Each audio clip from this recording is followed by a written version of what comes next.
My name is Elena, and at 33 years old, I never imagined my greatest passion would become the source of the most painful family conflict I've ever faced.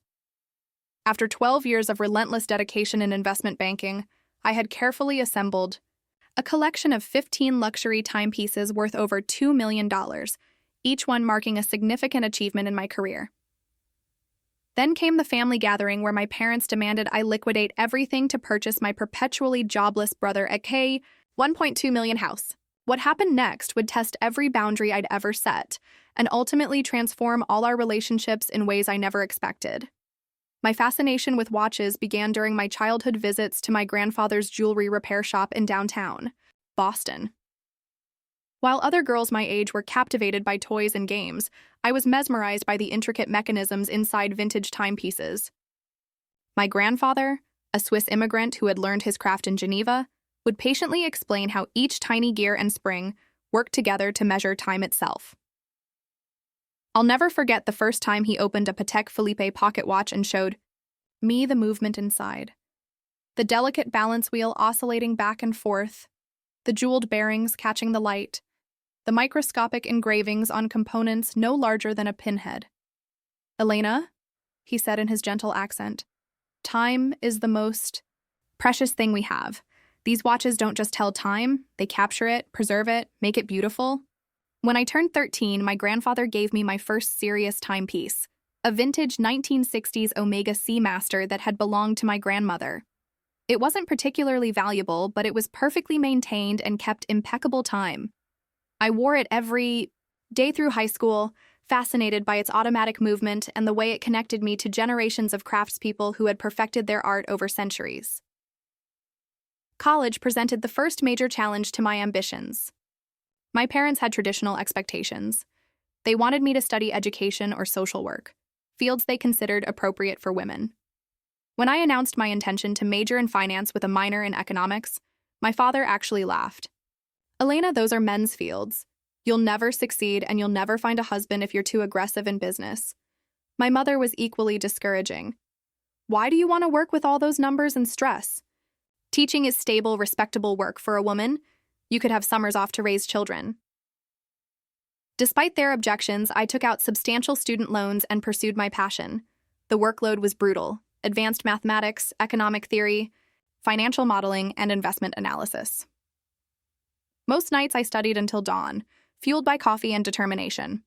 My roommates thought I was crazy, sacrificing social opportunities for spreadsheets and market analysis. During my junior year, I landed a competitive internship at a mid-sized investment firm. The pay was minimal, but the experience was invaluable. I absorbed everything about portfolio management, risk assessment, and client relations. My supervisor, Catherine, became a mentor who saw potential in me that I sometimes doubted myself. She taught me that success in finance required not just analytical skills, but emotional intelligence and unwavering professionalism. After graduation, I secured an entry-level position at Goldman Sachs. The hours were punishing. 80-hour weeks were normal, 100-hour weeks weren't uncommon during busy periods. The pressure was intense, the competition fierce, and the learning curve steep. Many of my colleagues, both men and women, burned out within the first year. But I thrived in this environment. Something about the complexity of financial markets, the challenge of managing risk and reward, the satisfaction of helping clients achieve their investment goals energized me.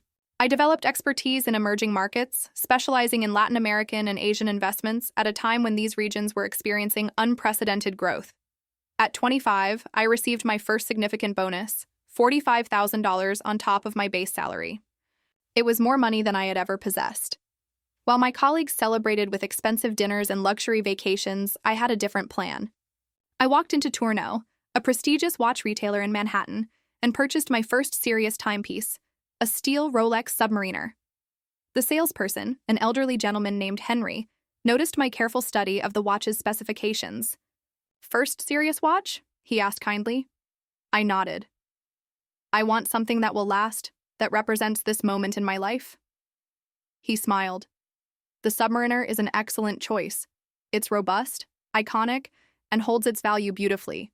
But more than that, it's a watch that tells stories." Every scratch, every moment it measures, becomes part of your history. That Rolex became my daily companion through the challenging early years of my career.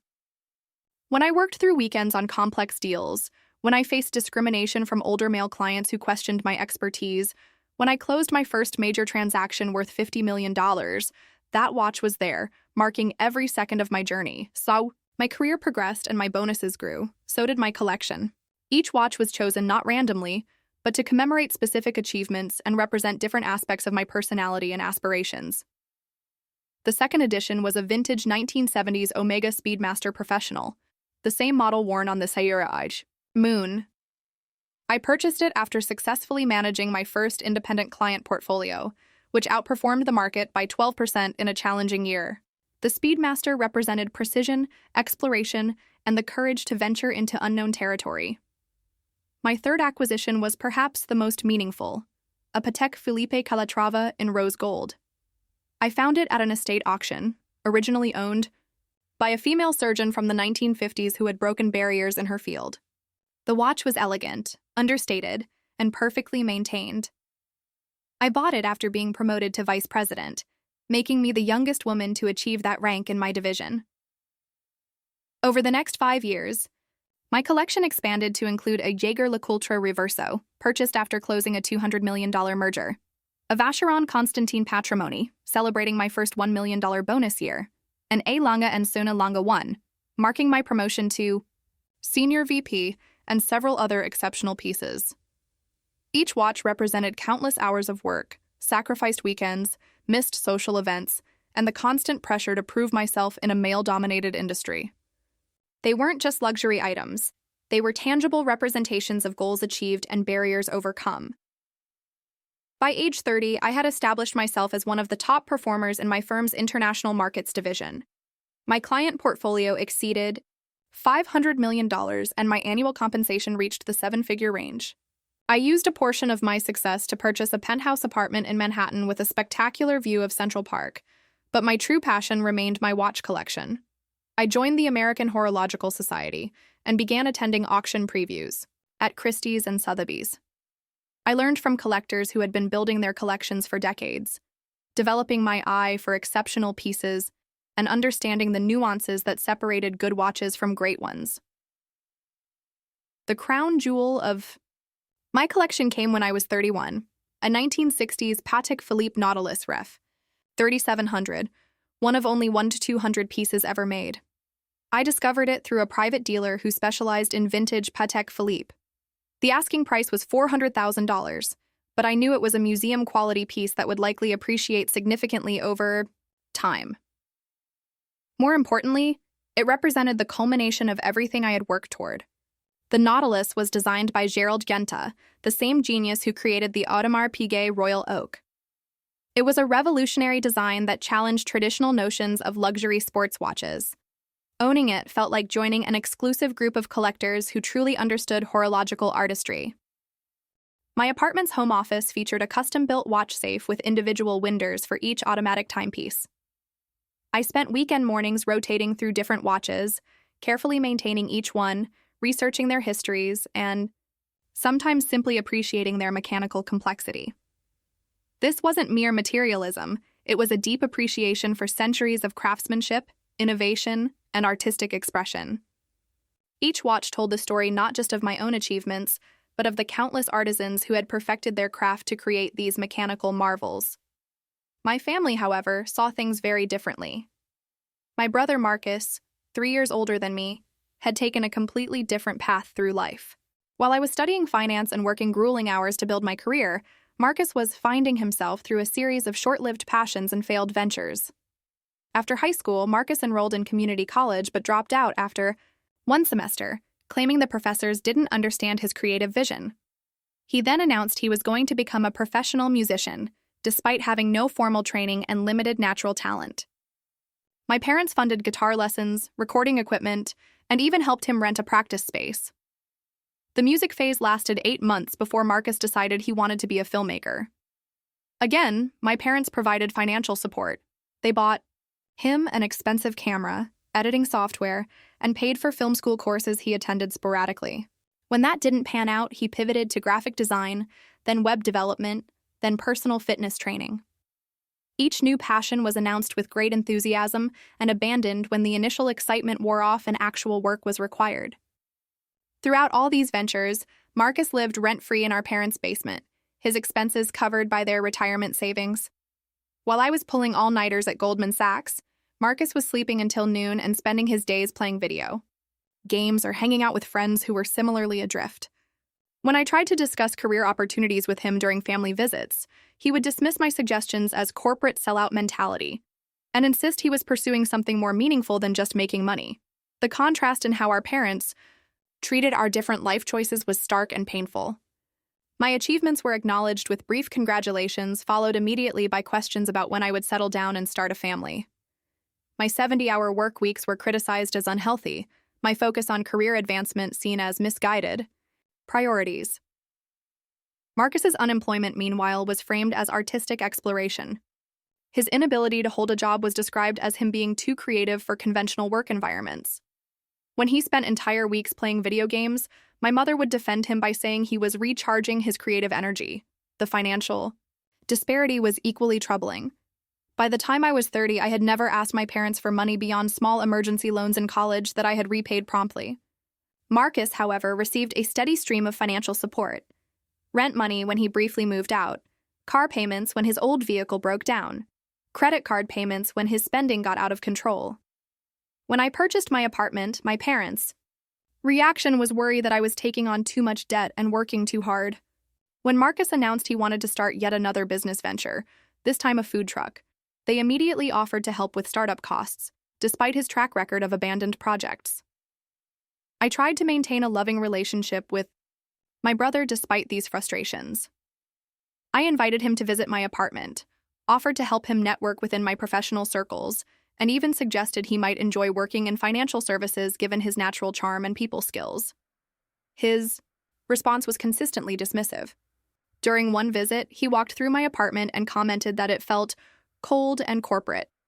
When he saw my watch collection displayed in my office, he shook his head and said, "Must be nice to have money to waste on toys, while some people are struggling just to pay rent." The irony of this comment, coming from someone whose rent had been paid by our parents for over a decade, was apparently lost on him. Despite our different paths, I still felt protective of Marcus. When he called in crisis, which happened regularly, I would listen patiently and offer advice. When he needed references for job applications, I provided them.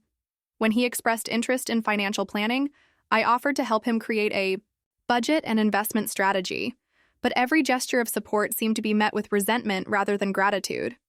Marcus appeared to view my success not as something to be proud of or learn from, but as somehow diminishing his own worth. My achievements became evidence of my shallow materialism rather than recognition of hard work and dedication. This dynamic set the stage for the conflict that would ultimately test every boundary I had carefully constructed over years of dealing with my family's expectations and judgments. The phone call came on a Thursday evening as I was reviewing quarterly reports in my home office. My mother's voice was unusually formal when I answered. "Elena, we need to have a family meeting this weekend. Something important has come up that affects all of us." I glanced at my calendar, mentally calculating the work I'd need to reschedule. "Can you give me some details? I have a client presentation on Monday that I really need to prepare for." "This is more important than work," she replied curtly.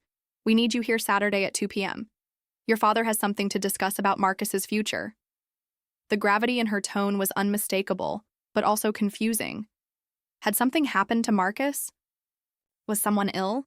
I pressed for more information, but she remained vague, insisting that everything needed to be discussed in person. I arrived at my parents' suburban home that Saturday to find Marcus's car in the driveway alongside a silver BMW I didn't recognize. The atmosphere inside was tense. My parents sat stiffly in the living room while Marcus paced near the window, unusually agitated. "Elena, thank you for coming," my father began formally. "I'd like you to meet Janet Morrison from Premier Real Estate." A professionally dressed woman in her 50s stood up from the couch, extending her hand with a practiced smile. "Pleasure to meet you, Elena. I've heard so much about your success in finance." Confusion mounted as I shook her hand. Nice to meet you too. But I have to ask, why is a realtor here for a family meeting? My mother gestured for me to sit down. We found the perfect opportunity for Marcus to establish himself. A beautiful house in Westchester that would give him the stability he needs to really focus on building a career. Janet opened her portfolio, revealing glossy photos of an impressive colonial-style home. It's a stunning property. 5 bedrooms, 4 bathrooms, gourmet kitchen, finished basement, perfect for a home office or studio. The asking price is $1.2 million, but in this market, that's actually quite reasonable for the area. I looked from the photos to my parents to Marcus, still not understanding why I was being shown real estate listings. It's a beautiful house, but I'm not sure why. My father interrupted. We think you should liquidate your watch collection to help Marcus purchase this property. The words hung in the air like a physical blow. I stared at him, certain I had misheard. I'm sorry. What? Your watch collection, my mother explained as if speaking to a child. You've mentioned it's worth around $2 million. That would be more than enough to buy Marcus this house and give him the foundation he needs to build a stable life. Marcus finally spoke, his voice carrying a mixture of excitement and defensiveness. It would be perfect, Elena. I could finally have space to really pursue my creative projects without distractions. The basement has amazing natural light for photography, and there's enough room to set up a proper studio. I felt like I was in a surreal dream. My family was casually discussing the liquidation of a collection I had spent over a decade building, watches that represented every major achievement of my career, as if they were discussing lending someone a book. You want me to sell my watches? All of them? To buy Marcus a $1.2 million house? I asked slowly, making sure I understood correctly. Not sell, my father corrected. Invest in your brother's future. Family supports family, Elena.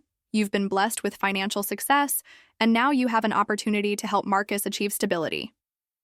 Janet, clearly uncomfortable with the family dynamics unfolding, tried to redirect the conversation to the property's features. The neighborhood has excellent schools and great resale value. From an investment perspective, I'm not buying a house, I interrupted, my voice sharper than intended. This collection isn't just money sitting in a vault. These are pieces I've carefully selected over 12 years, each one representing a significant milestone in my career. Marcus scoffed. They're watches, Elena. They tell time. You can get a Casio that does the same thing for $20. The casual dismissal of something so meaningful to me was like a slap. These watches are works of art created by master craftsmen. Some of them are over 50 years old, with movements that were hand-assembled by artisans who spent decades perfecting their skills. See? Marcus turned to our parents. This is what I mean about her priorities. She cares more about her toys than her own brother's future. My mother reached for my hand. Honey, we know the watches are important to you, but Marcus needs this opportunity. He's finally ready to settle down and build something meaningful. Finally ready? I pulled my hand back. Mom, Marcus is 36 years old. He's been finding himself for nearly 2 decades while living in your basement. What makes you think a $1.2 million house will suddenly make him responsible? My father's expression hardened. That's enough, Elena. Your brother has been through a difficult period, but he's committed to making changes. This house represents a fresh start. And my collection represents 15 years of 80-hour work weeks, missed holidays, sacrificed relationships, and constant pressure to prove myself. In an industry that didn't want women, I replied, my voice rising. Every watch in that collection was earned through blood, sweat, and tears. Janet cleared her throat awkwardly. Perhaps I should give you all some privacy to discuss this family matter. No, stay, my father commanded. Elena is going to need your expertise to coordinate the sale once she comes to her senses. The presumption was breathtaking. Not only had they decided I should liquidate my most precious possessions, but they had apparently assumed my agreement was inevitable. I'm not selling my watches, I stated firmly. And I'm not buying Marcus a house. If he wants property, he can get a job, establish credit, and qualify for a mortgage like everyone else. The room erupted. Marcus accused me of selfishness and greed. My mother began crying, saying she had raised me to be more generous. My father launched into a lecture about family obligations and how my success meant nothing if I wasn't willing to help those I loved. Through it all, Janet sat frozen, with her portfolio, clearly wishing she was anywhere else. The argument continued for over an hour. My family employed every guilt tactic they could think of. They reminded me of childhood memories when Marcus had protected me from bullies. They questioned my values and priorities. They suggested that hoarding wealth while family members struggled was morally reprehensible. What hurt most was their complete inability to understand what the collection meant to me. To them, the watches were simply expensive objects that could be converted to cash for Marcus's benefit. The years of research, the joy of discovery, the connection to horological history, the pride in owning pieces created by master craftsmen, none of that registered with them. I finally left that afternoon feeling emotionally battered and completely misunderstood. As I drove back to Manhattan, my phone buzzed with increasingly aggressive text messages from Marcus, ranging from guilt-tripping, "I thought you cared about family," to angry accusations, "You're just a selfish corporate drone." The pressure campaign intensified over the following days. My parents called constantly, alternating between tearful pleas and stern lectures about family responsibility. Extended family members began reaching out. Apparently, my parents had shared their version of the story, painting me as the wealthy daughter who refused to help her struggling brother. My aunt called to express disappointment in my hardened heart. My cousin sent a long text about how money couldn't buy happiness, but family was forever. Even my grandmother, now in her 80s, left a voicemail about the importance of helping those less fortunate. Marcus escalated his approach as well.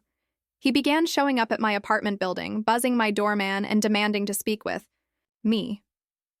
When I refused to see him, he would stand on the sidewalk looking up at my windows, sometimes for hours. One evening, I came home from work to find him sitting in my lobby, having somehow convinced the doorman to let him wait inside. "We need to talk," he said, standing up as I entered. "No, we don't," I replied, walking toward the elevators. "I've made my position clear." He followed me. "Elena, please, just 5 minutes. I've been thinking about what you said, and maybe we can find a compromise." Against my better judgment, I agreed to hear him out.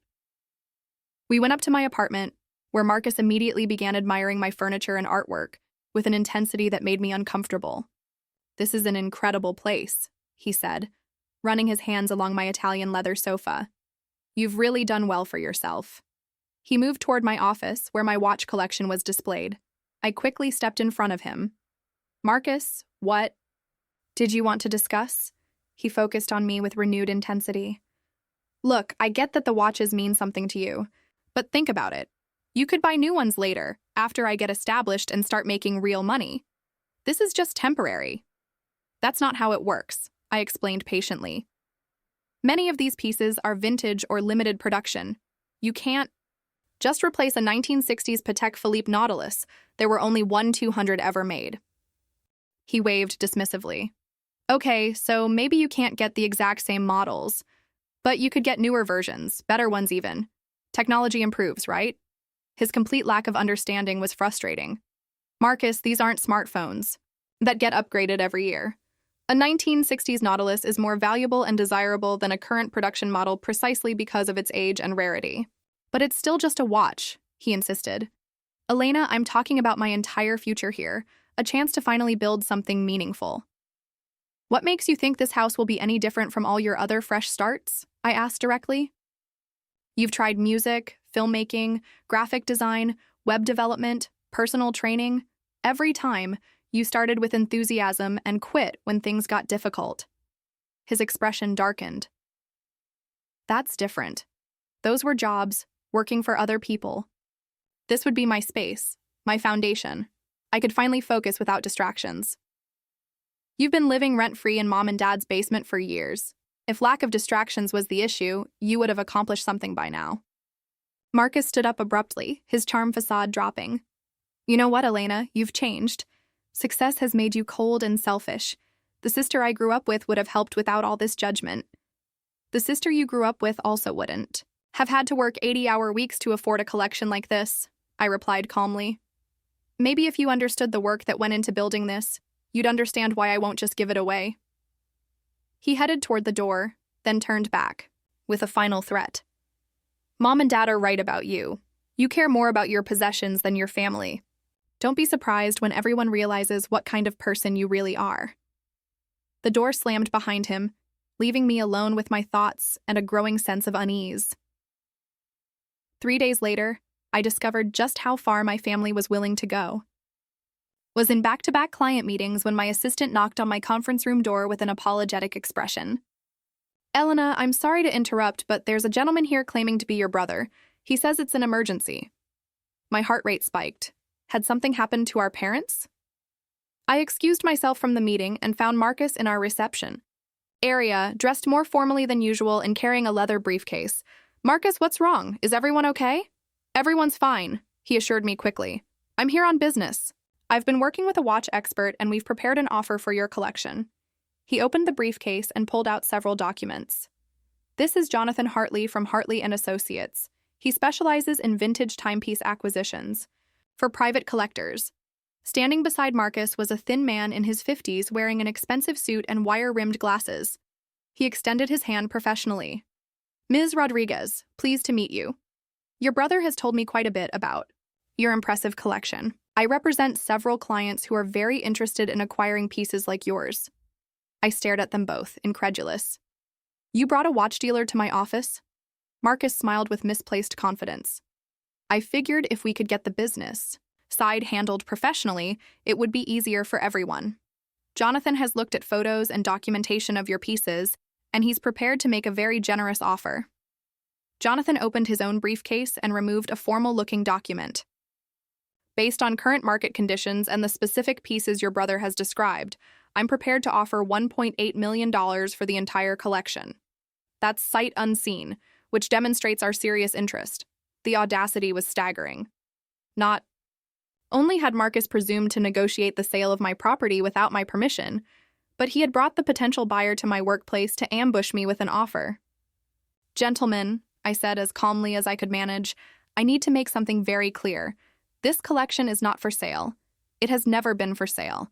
My brother had no authority to show you photos or discuss any potential transaction." Jonathan looked confused, glancing between Marcus and me. I was under the impression this was a motivated sale to fund a real estate investment. "You were misinformed," I replied firmly.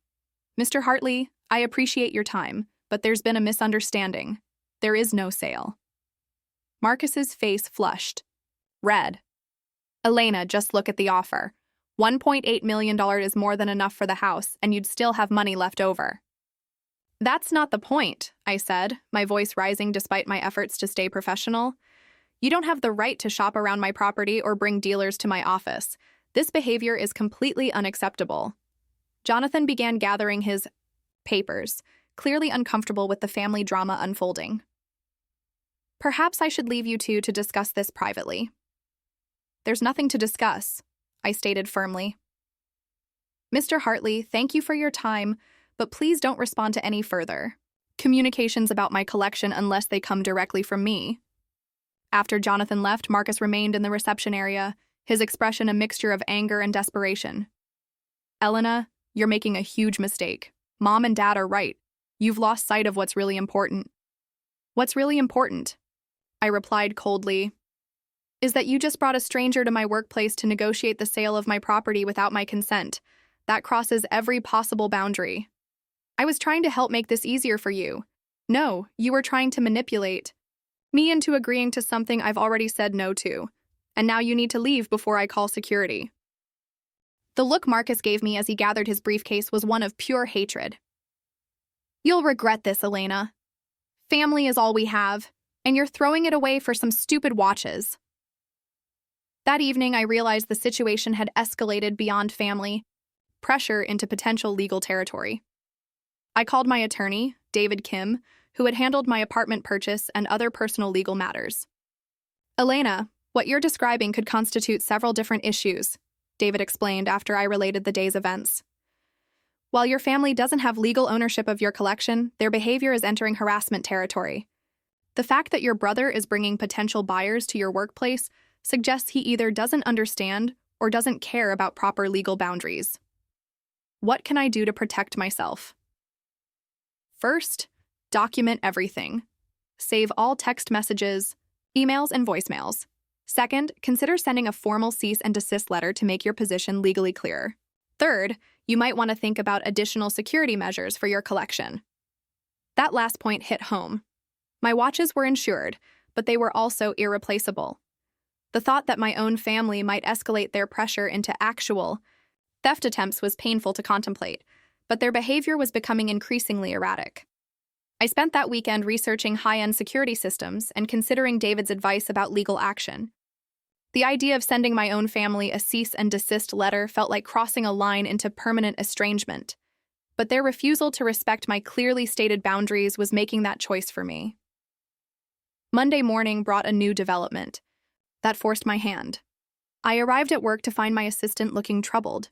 Elena, you had several calls this weekend from people claiming to be potential buyers for your watch collection. They said your family had given them your office number. My heart sank. How many calls? 7 different people. I took messages, but I wanted to check with you before returning any of them.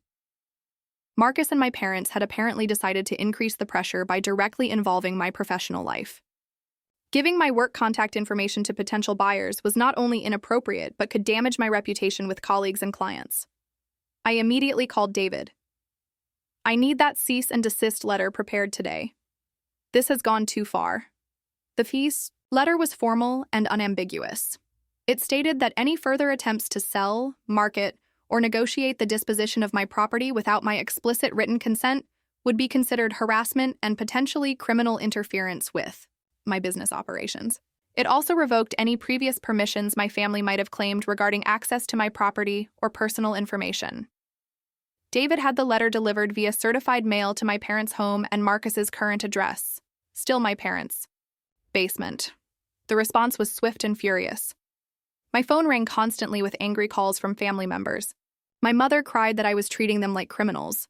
My father accused me of choosing material possessions over blood relatives. Marcus left a series of increasingly hostile voicemails, culminating in a message that worried me enough to save it for potential legal action.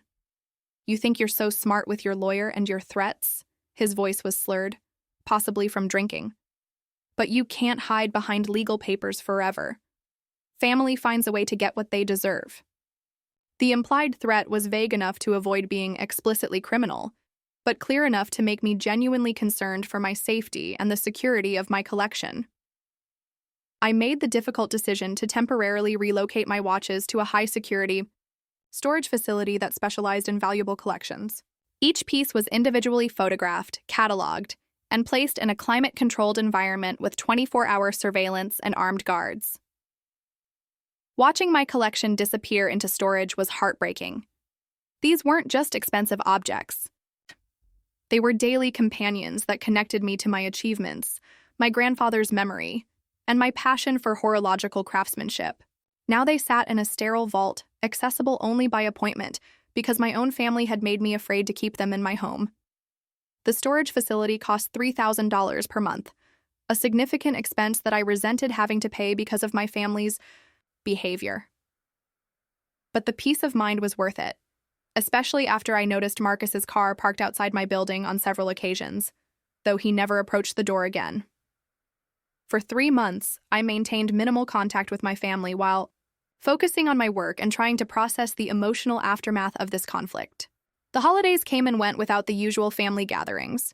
The first time in my adult life I had spent Thanksgiving and Christmas alone. During this period, I found unexpected support from colleagues and friends who understood the value of boundaries. My mentor, Catherine, shared her own experience with family members who had expected her to fund their lifestyle choices once she achieved financial success. The hardest lesson I learned, she told me over coffee, is that some people will never see your achievements as earned. To them, your success is a resource they're entitled to access. Setting boundaries isn't selfish. It's necessary for maintaining your own integrity and encouraging others to develop their own capabilities. I also connected with online communities of collectors who shared similar experiences. Surprisingly, family pressure to liquidate collections for others' benefit was more common than I had realized. Many collectors had faced demands to sell inherited Pieces, vintage cars, rare books, or artwork to fund family members' various needs and wants. The common thread in all these stories was that giving in to the pressure rarely solved the underlying problem. Family members who expected others to fund their lifestyle choices typically returned with new demands once the initial windfall was spent. As winter turned to spring, I began to feel stronger and more confident in the boundaries I had established. My work continued to thrive. In fact, the reduced family drama allowed me to focus more intensely on my clients and close several major deals. Then, in late March, something unexpected happened. My mother called on a Tuesday evening, and for the first time in months, her tone wasn't accusatory or manipulative. She sounded tired and sad. "Elena, I know you probably don't want to talk to me, but I needed to call. Marcus has been arrested." My stomach dropped despite everything that had happened. "What for?" "Attempted fraud. He tried to sell someone's watch collection, claiming he had power of attorney to handle the transaction. The collector pressed charges when they discovered Marcus had no legal authority. The irony was devastating. Marcus had apparently found another watch collector and attempted to pull the same scheme he had tried with me, but with someone who had less emotional attachment and more legal knowledge." "Is he in jail?" "He's out on bail, but Elena," her voice broke. "The legal fees, the potential restitution if he's convicted, we can't afford it. We've already spent most of our retirement savings on his various ventures over the years." I felt a complex mix of emotions. Sadness for my parents' situation, vindication that my instincts about Marcus had been correct, and genuine concern for my brother despite everything he had put me through. "Mom, I'm sorry this happened, but you have to understand that Marcus created this situation through his own choices." "I know," she whispered. "Elena, I owe you an apology. We were so focused on trying to help Marcus that we couldn't see how unfair we were being to you. Your father and we enabled him for so long that we forgot the difference between helping and enabling."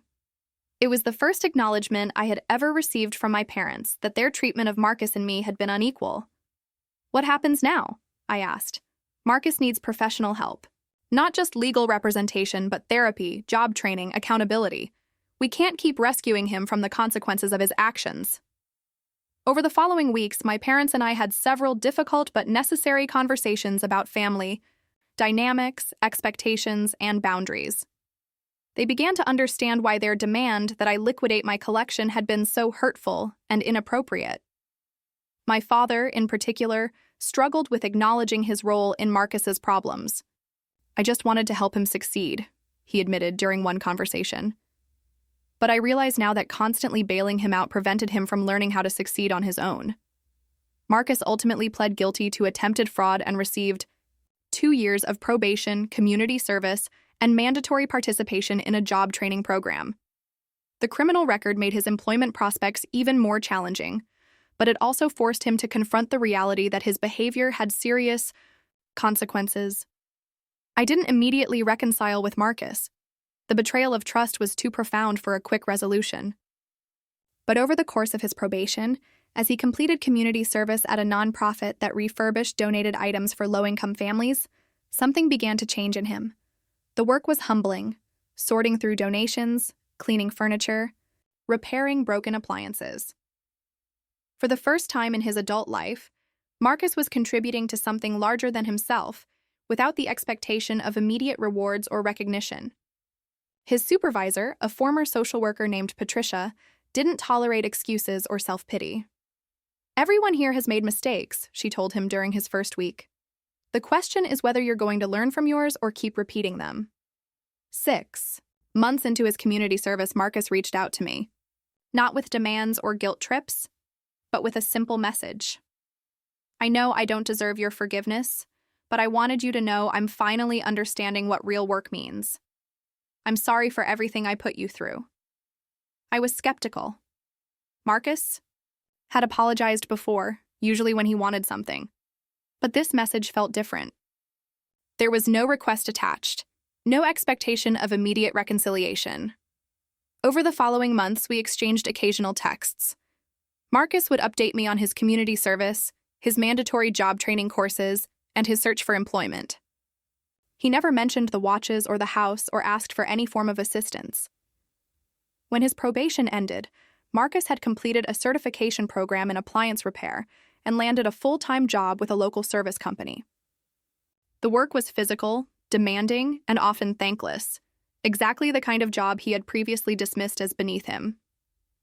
"It's honest work," he told me during our first in-person conversation in over a year. We met at a neutral location, coffee shop halfway between my apartment and our parents' house. "I come home tired every day, but it's a different kind of tired. I'm actually contributing something." He looked different too. The soft edges that had come from years of comfortable dependency had been replaced by the lean build of someone who worked with his hands. His clothes were practical rather than fashionable, and there was a steadiness in his demeanor that I had never seen before. "Elena, I need to say something, and I need you to know I'm not expecting anything in return," he continued. "What I did to you was unforgivable.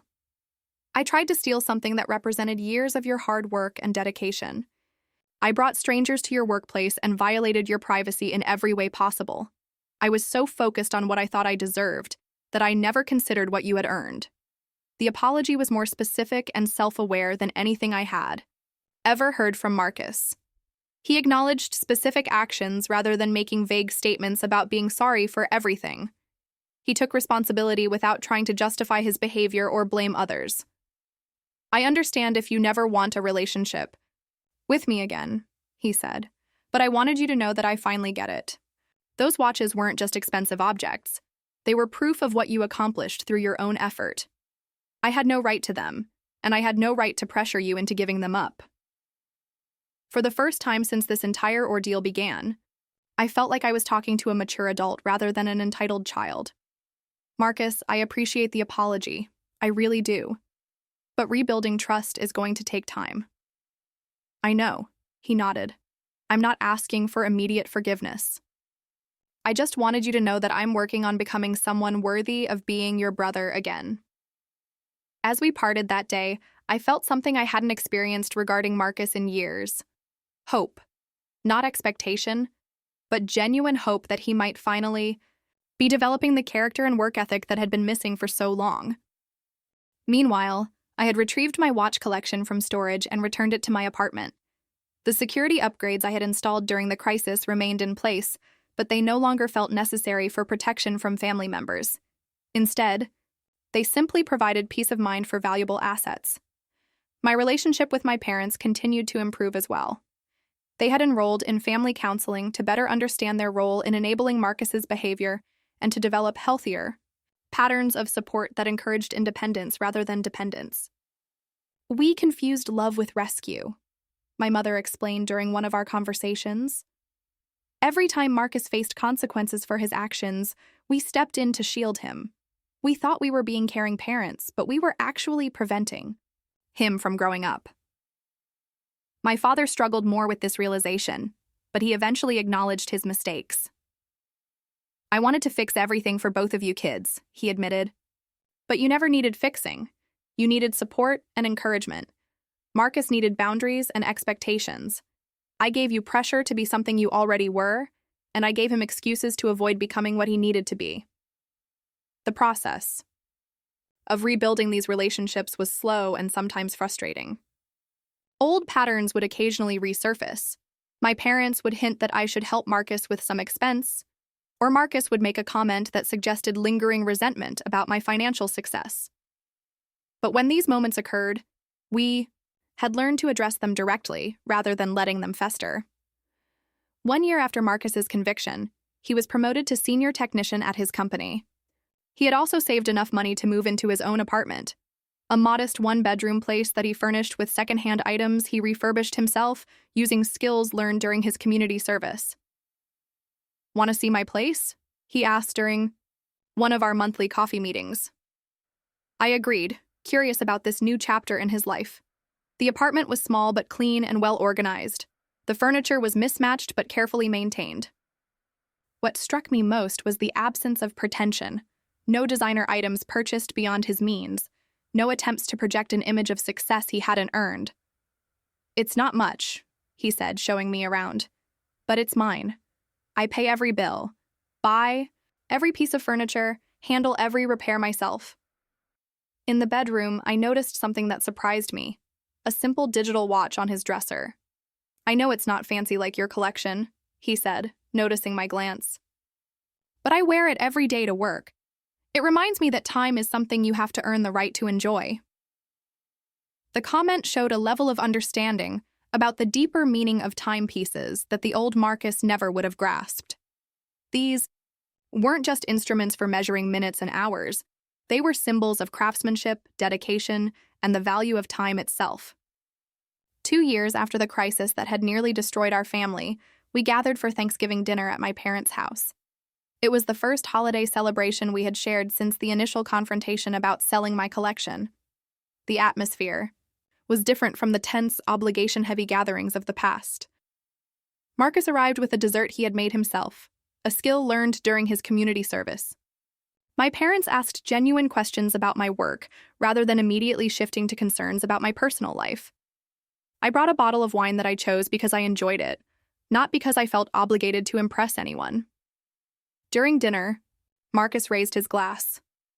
"I want to make a toast," he said, "to second chances and the people who love us enough to hold us accountable." As we clinked glasses, I looked around the table at my family, imperfect people who had made serious mistakes but who were working to do better. The path to this moment had been painful, filled with conflict and estrangement and legal consequences. But it had also been necessary. My watch collection remained in my apartment, each piece still carrying the story of my journey and achievements. But they had come to represent something additional: the importance of boundaries, the value of standing firm in your convictions, and the possibility that even the most damaged relationships can sometimes be repaired when people are willing to do the hard work of genuine change. Marcus never again asked about my watches or suggested I should sell them for his benefit. In fact, he occasionally expressed interest in learning about their history and craftsmanship, not as potential assets, but as examples of human artistry and engineering excellence. "I never understood before why they meant so much to you," he told me one day. "I thought they were just expensive toys. Now I realize they're like achievements you can hold in your hands, physical proof of goals reached and obstacles overcome." His growing understanding of what the collection represented showed how much he had matured. The entitled young man who had once dismissed my passions as materialistic waste had developed into someone who could appreciate dedication and craftsmanship, even in forms different from his own interests. The story of my family's demand that I sell my watch collection to fund my brother's lifestyle had an unexpected ending. Not the fairy tale reconciliation where everyone immediately understood each other, but the more realistic outcome where growth came through consequences, boundaries led to respect, and relationships were rebuilt on foundations of mutual accountability rather than obligation and guilt. What would have happened if I had given in to their demands? Marcus would have received his $1.2 million house without earning it, likely would have been unable to maintain it, and would have returned with new requests for financial rescue. My collection, representing 12 years of dedication and achievement, would have been scattered to strangers, irreplaceable pieces lost forever. Most importantly, Marcus would have been deprived of the opportunity to discover his own capabilities and develop genuine self-respect through earned accomplishment. By saying no, by protecting what I had built, I ultimately protected something more valuable than watches. I protected the possibility that all of us could grow into better versions of ourselves. The watches still tick away in my apartment, measuring time as they were designed to do. But they also serve as daily reminders that some things are worth protecting, that boundaries are acts of love rather than selfishness, and that the most precious gifts we can give people are often the opportunities to discover their own strength. Sometimes the most caring thing you can do for someone is to refuse to rescue them from the consequences of their choices. It's painful in the moment, but it opens the door to genuine transformation that rescue can never provide. Have you ever been pressured to sacrifice something meaningful to you for someone else's benefit? How did you handle the situation? I'd love to hear your stories and experiences in the comments below. And if this story resonated with you, please like and subscribe. It helps me share these lessons about boundaries, family dynamics, and the importance of protecting what you've earned through your own dedication and hard work.